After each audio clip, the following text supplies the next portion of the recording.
Hi, this is Dr. Andrew Hahn, and this is the 33rd episode of Guided Self-Healing, Fearless Living. And this episode is called Spontaneous Healing. And what I would like to do here is read and share with you the first part of the foreword to our book, which was written by Anne-Marie Chiasson, and she is the director of the Andrew Weil Center for Integrative Medicine. And we were very fortunate to have Anne-Marie write this for us. So I want to read it to you and then reflect on it. So here's what she says. The first time I saw a spontaneous remission of a serious disease, it rocked my view of modern medicine. As a physician who has seen multiple unexplained healings and witnessed remarkable before and after stories, my mission is to learn more about how to assist with these occurrences. Can we determine what dynamics are facilitating and encouraging the unexpected regression of a disease or illness? Why not use these principles with everyone? While dramatic healings may be rare, these concepts can help to lessen the suffering and the burden of disease for many. In the book, The 1 Hour Miracle, Dr. Andrew Hahn and Joan Beckett make a huge claim. A 1 hour miracle? Hahn and Beckett are delving into mechanisms that stimulate the body's innate ability to self-heal.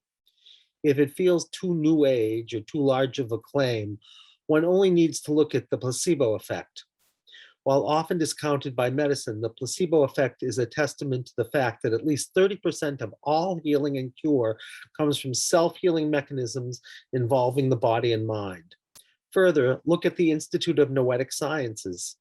They have documented over 2,000 cases of unexplained remissions globally with thorough examinations of the circumstances and the medical charts of each case.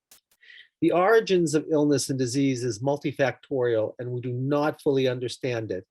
Each traditional paradigm of medicine has different underpinnings of health and illness. Put simply, traditional Chinese medicine attributes many illnesses to the individual organs being in disharmony or out of balance. In the Hawaiian tradition, illness may be a sign that the ancestors from the previous generations contributing to the soul and body of the patient are not in harmony or are not, quote unquote, getting along with in the person. Hippocrates described illness as an imbalance of the four humors or fluids in the body. Imbalance is initiated or caused by something, and Hahn and Beckett are going after this aspect of healing. What is the incident that caused the imbalance? The division between the mind and body was initiated by the writings of the philosopher Descartes. We have learned to use this reductionism in medicine. I'm often asked, is this an energy illness or a physical illness? Or should I address the dietary change first or the trauma that led to the depression first? Prior to our current one cause, one cure medical model, every tradition understood that the wholeness of body and mind were important for healing. Further, we all intuitively know that the mind and body work synergistically. In fact, more and more evidence for the effect the mind exerts on the body and the body exerts on the mind is flourishing in the medical literature, especially with regard to mental health and chronic pain. Hahn and Beckett's work involves both mind and body, and at the same time. So it involves both mind and body at the same time, the long-awaited and instead of or. Mind and body united and addressed in a healing modality. What Hahn and Beckett bring to us is a healing model based on trauma as the incident that initiated the imbalance for the illness. The body can somatically carry our history and personal story the same way that memories work in the mind. This includes trauma in this life, as well as the trauma an individual may carry historically, genetically, or karmically, if that fits your belief system. On another note, belief in this model is not required for healing to occur. The technique works its magic on its own as it unites one's conscious and unconscious processes to eliminate something deeper. As an integrative medicine physician, the way I vet new healing techniques I am exploring is the following. Is it effective? Yes, the authors bring us many stories of healing, both spontaneous 1 hour miracles as well as those that heal over time. Next, does it cause harm? This simple technique does not cause harm. We're not adding chemicals into the body or removing organs or nerves. And if too much vulnerability or fear occurs, the client can shut the process down. Next, I look to see if the modality has biologic plausibility. This technique does not have does have this technique does have biologic plausibility directly through the mind-body connection. And finally, I want to know if a healing technique can be shared and taught for others to perform. Han and Becca do this remarkably well. They share how to use life-centered therapy, their body full hypnotic technique for innate healing for anyone who has the desire to learn it. Anyone can learn this, so why not learn it? So I want to again thank Anna Marie for that wonderful, wonderful part of her forward. And I did want to make some comments about it. The first is that many problems that look like they have physical causes only, when we look more deeply into them, we can see that they in fact are energetic. And what does energetic here mean? It means that there is something that is being remembered and that unconsciously we co-create the conditions that allow for this, even if it looks like the conditions are what we might call accidents of fate. And in the first story we tell in the book, there's a remarkable example of this, which does have to do, of course, with chronic physical pain. And a woman came to one of our demonstrations, and she had had a very bad accident 7 years prior. And briefly put, the accident was that she had been knocked over by a wave and had fallen on a rock and had really hurt her back very badly, to such a degree that when she was told that it was like, the reaction you would have from a bad car accident. But this was 7 years later, and theoretically, her doctors didn't think that her pain should have persisted, but it never went away for 7 years. So she was certain that the cause of her physical pain was, in fact, the accident. And when we did our sort of diagnostic system to determine if the accident was the cause and it was what was going on was some kind of physical injury and nerve damage, our diagnostic system through muscle testing said that was not the case, that it was energetic, which means that her chronic pain that she was attributing solely to the accident was in fact remembering of a trauma. And when she went in to discover what this trauma was, she discovered that in fact it had occurred 2,000 years ago. However you want to understand that, whether you believe that it is a reincarnated past life or an imaginal story or a mythological story or like play therapy, it doesn't really matter, as Anne-Marie said. But nonetheless, she found that. And when she focused on her back pain and betrayal, which we discovered was the core theme of this story, which you can read about in the book, she focused on her back pain, and suddenly she experienced herself and saw herself as a Roman general in a desert about 2,000 years ago. And she had agreed with the general who was leading the other army that they would fight each other and that the winner would have the other side's troops all be prisoners and slaves of theirs. So this general, who was a man, even though the client was a woman, went back to her troops and said, I'm going to fight this other general and I've got this. And sort of these two generals fought, and the woman was a little bit nonchalant because she was sort of like pretty certain of what was going to happen, that she was going to win or he was going to win, and wasn't careful enough, and the other general knocked her over.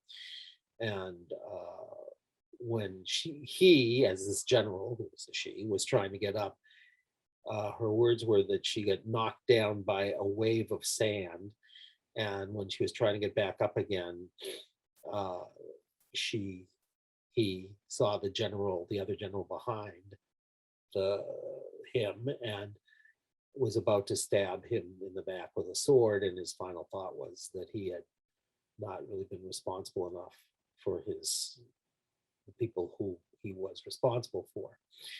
And um, uh, we healed that in a way that we'll describe in the book. Um, and it had to do with kind of making amends to the soldiers and completing a death process. So, and we did do that, and the unconscious guilt just resolved in about 20 minutes. And the interesting thing is, of course, that when that happened, this woman who said that she could not sit for more than a few minutes sat down after the session where she was standing, and she ended up sitting for well over an hour talking about her experience and listening to other people. And that was when she realized that. Of course, it was stunning to her, because she said, I can't sit this long, and if I did, I'd be in excruciating pain. But she said she felt no pain. And in fact, her pain went away and never came back. But here's the story she told us about the quote unquote accident that happened on a beach 7 years ago. So she's there with a bunch of other mothers, and it's her turn to be responsible for kids who are out swimming in the ocean. And she wasn't paying enough attention. And she looks out and she sees that one of the kids looks like he's in trouble. She races into the ocean, and she gets knocked over by a wave and hits her back on a rock. And she has to get dragged out of the ocean. The kids are fine, and then gets taken to the hospital. And what became clear is that the accident, the quote unquote accident, was pretty closely a replication, a remembering, or a reliving of what had happened 2,000 years ago, to the point of being too nonchalant for people that she was responsible for, to being knocked over when she was trying to save them, and being knocked over by a wave in both cases. It was really quite remarkable. There were a lot of other similarities too. And what we find is that unconsciously, without being aware of it, we co-create situations as a way to remember and heal. But of course, from our point of view, they just look like they are accidents of fate. But from a whole other point of view, you could say that they're kind of a destiny that is really giving us an opportunity to work out and master what we couldn't master throughout lifetimes. And of course, the way to master it is to be in a different relationship with the story. So um, Anna Marie talks about chronic pain and how that can be something that we're certain, has to do with something physical, but it may not be. Then she talks about mental health. And of course, we have a couple of stories of mental health where there was a fairly certain idea that it was biological depression. And the most interesting of those stories, of course, was one that involved chronic pain and biological depression. And what you find is that a woman who had had whiplash in her neck and had chronic pain in her neck and had biological depression, and both of those that they thought was purely physical turned out to be energetic. And if we listen to the way that she describes her depression, right? She says, I feel weighed down, I feel helpless, I feel hopeless, I can't move, and nothing can help me. And in fact, we tend to think of listening to these things metaphorically, but if we listen to it literally, you could say, I'm in this story where I'm weighed down, I'm helpless, I'm hopeless, I can't move, and nothing can help me. No matter how much I try, nothing can help me.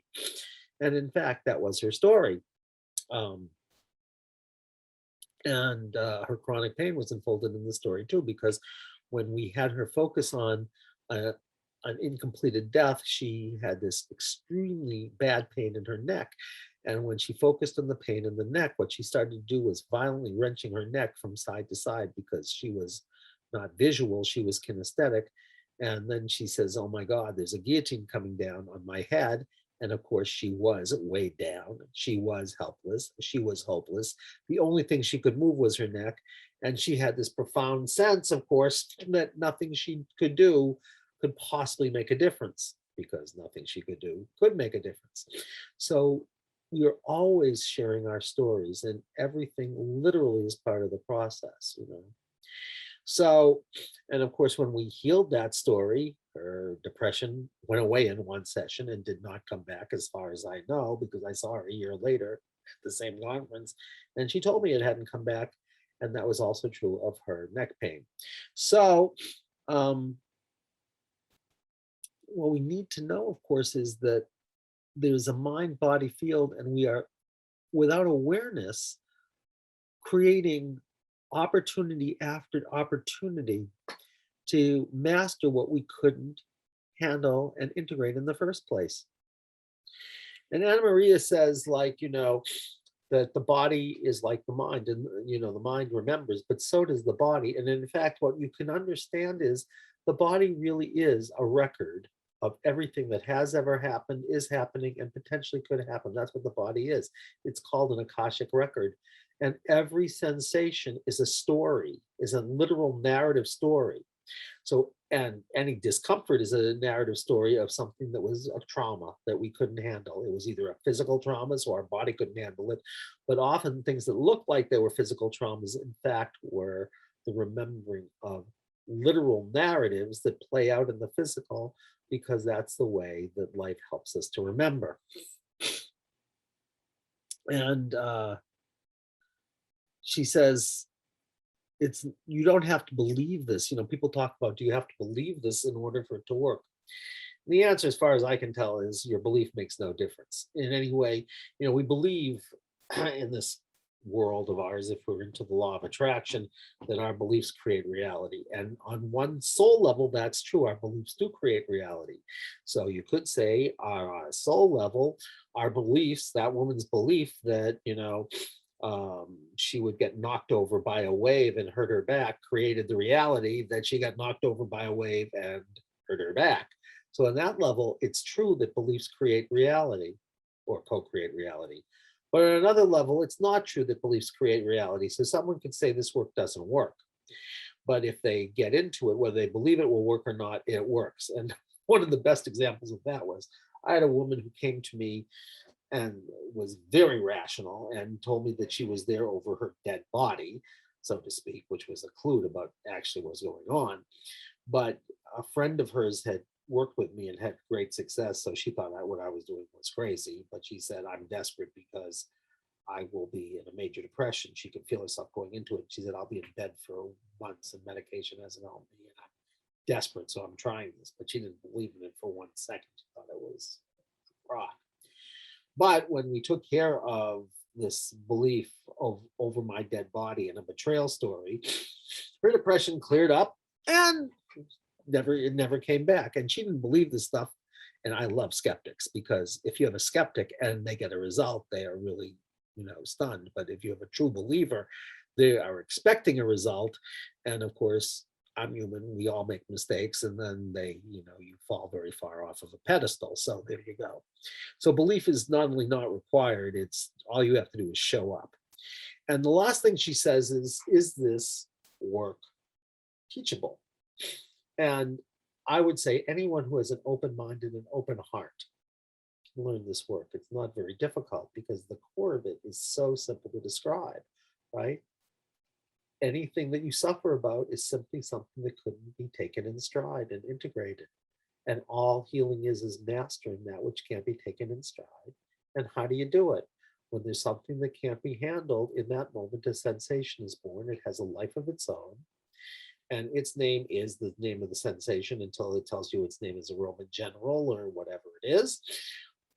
But until then, its name is tight throat or sick to stomach or heart beating fast or whatever. And it's come to share its story. And all you have to do is choose to become the sensation, like an actor becoming, you know, enrolling themselves in a part. And then you identify no longer with the part and think you are that part that you're playing, right? The role you're playing, but you then identify with the chooser. Um, and you realize that even though you're in a role, you'll come back to being who you are. And it's the same thing with this healing work. You know, if you choose to become the body sensation, you become the chooser who is bearing witness and holding the one who's traumatized. You no longer unconsciously identify with it. Now, when I say this is easy, is I tell this story. I really like this story because in one of our trainings, we had it at this woman's house, and her daughter was there for the weekend, and her daughter was a 17-year-old high school senior. And so she did the first weekend because anyone can do the first weekend of our training as long as you are open minded and open hearted. And she got paired to do, you know, to practice with a woman who was in her late 40s and was a mental health, a licensed mental health person and a senior healer. And this woman looked at us and said, sort of like, "You're sending me off with her?" I mean, like, really? And of course, we had checked and it said yes, that we were to send her off with this 17-year-old girl. And, you know, a couple hours she comes back later and she says, "This was the most powerful healing I'd ever had because it had never occurred to her to bring all her awareness to a body sensation and let it share as opposed to her talking about what was going on." So she would talk about things, but once you become the body sensation, it's you're really asking the person who's got the problem what the problem is and letting it share. And it had never occurred to her that her story could have taken place in a past life, however you want to understand that. So she had done all this work, but she had, you know, done it by thinking she was the client and it was in this lifetime. So she said she got the most powerful result she'd ever got with this 17-year-old girl. The 17-year-old girl said, like, you know, well, I can follow a protocol, which is all she had to do. And that was the second day of the first weekend of our training.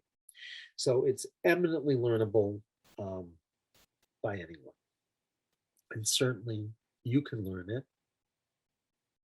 And certainly you can do it with yourself. And you can even learn it well enough that you can do it with your friends or your family. And if you want to, you can train in it and become, you know, really good at it and qualify yourself. And then you can do it with anybody. So I want to again thank Anne Marie for Anne Marie. You know, you wrote us this beautiful, beautiful forward. And I want to thank you for listening to this podcast. Again, my name is Andy Hahn, and if you want to reach me and have any reflections on this, you can easily do it. My email address is ahahn, ahahn, at lifecenteredtherapy.com. And of course, our website is lifecenteredtherapy.com, where you can learn anything you want about our work. So I hope to hear from you. I hope you'll explore it more, and we can certainly, you know, train you, or we can see you, or whatever you need. We're here to support you. And of course, we always love to hear from you. So until we talk again, I will say good healing and good night.